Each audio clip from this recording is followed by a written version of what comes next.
বন্ধুরা, আজকের ভিডিওটা একটু সিরিয়াস টাইপের ভিডিও, তাই আমি জরুরি কাজ ছেড়েও আমি এখানে এলাম। আমি খবরে শুনলাম নাকি 1-2 দিনের মধ্যে বৃষ্টি নামতে পারে, এই শীতকালেও।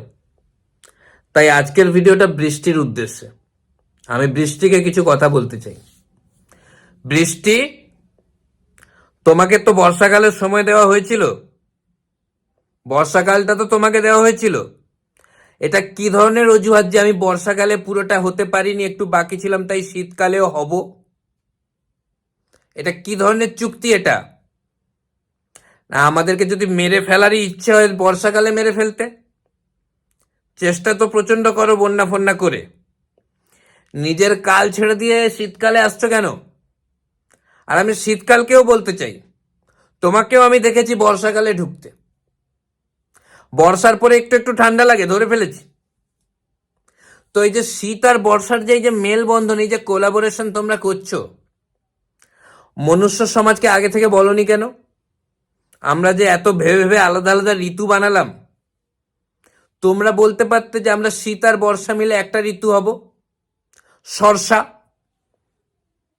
এখন কেন বলছো যে বর্ষা শীতে ঢুকবে, শীত বর্ষাতে ঢুকবে? এটা কি ধরনের একটা অসভ্যতামি, হ্যাঁ?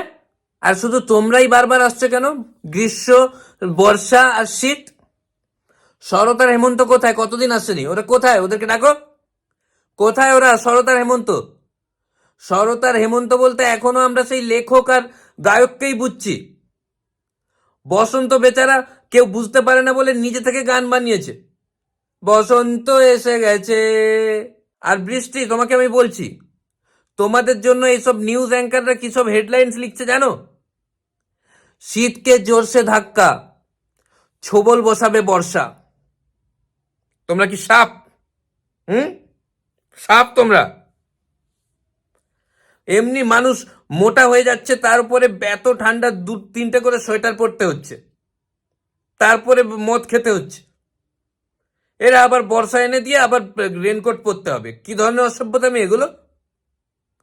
মানুষের এত ঠান্ডা লাগছে, বাইরে আগুন জ্বালিয়ে শীত পোহাচ্ছে, এ বর্ষা এনে আগুনও নিভিয়ে দেবে? অসভ্য।